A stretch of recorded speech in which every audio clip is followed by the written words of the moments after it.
Hello students, our topic today is the Korean War, which lasted from 1950 to 1953.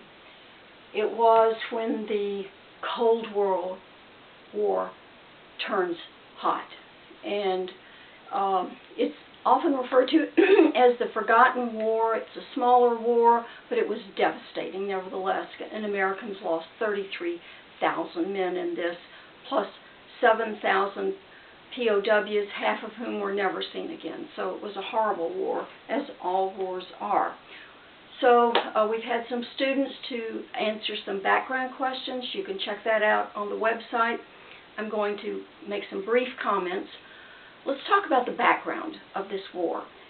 What happened? How did it get started? Who were the adversaries?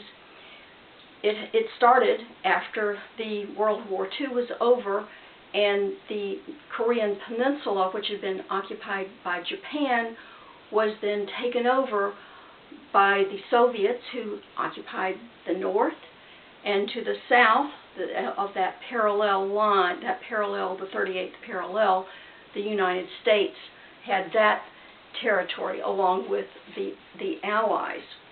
So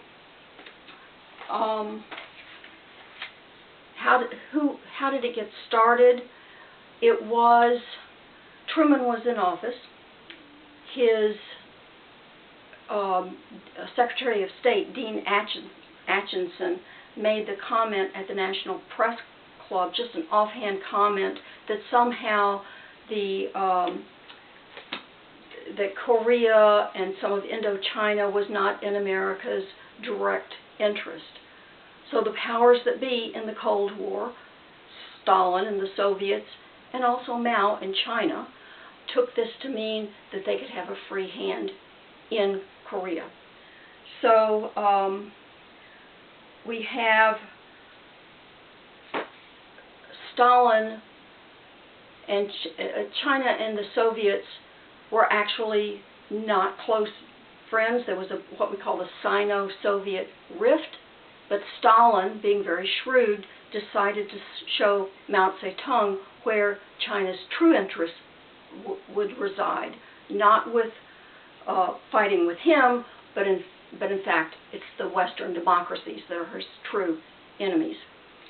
So the Soviets are backing the North Korean communist regime of Kim Il-sung, and by 1949 these countries had been truly divided, and were much like Germany had been divided, and Berlin had been divided, and the Iron Curtain setting up with the Soviets taking control of Eastern Europe. So we've got the Soviets entrenched there, their puppet-backed regime under Kim Il-sung to the north. In the south, the Americans and the Allies were backing Syngman Rhee, that's R-H-E-E, the leader in South Korea. Well, after Dean Acheson made this comment at the National Press Club, Kim Il-sung decided to invade from the north. This was a North Korean invasion past 38th parallel, and he did this with getting the green light, getting the okay from Stalin, and China, Communist China under Mao Zedong, is now supporting this as well. So this happened in 1950. By the way, under the cover of all of this conflict, communist versus free world, China under Mao Zedong invaded and took Tibet. This is that story, you know of it, where the Dalai Lama and his supporters were forced to flee, those that didn't get murdered by the communists as they invaded. So a horrible story, but the world couldn't pay attention. They were taken up with more pressing matters. So those people suffered, and to this day are still suffering. So this war went on for 3 years, Truman, who was in office then, he had been reelected in 1948, got a war was never declared. It was a UN. He wisely got UN nations to support and take part, although it was primarily an American effort.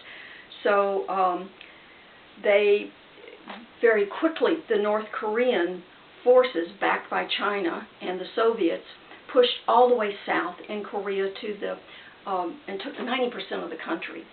General MacArthur was the American general, and he engineered a strategically brilliant move to make this Incheon landing, which was going around to the west. I do have a map here. There's a map on your Canvas website as well. You can check it out.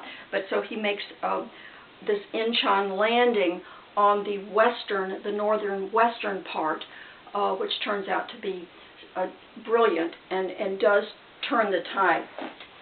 It was a war that was brutal. It was called the Unwinnable War. MacArthur, though, wanted to win, and he wanted to bomb the Chinese industrial sites and the supply lines north of the Yalu River, on the border of North Korea and China. Truman said no. MacArthur complained, and he did so publicly, and so Truman fired him. Public reaction: was Truman right? Most of the polls at the time said no and thought MacArthur was a hero.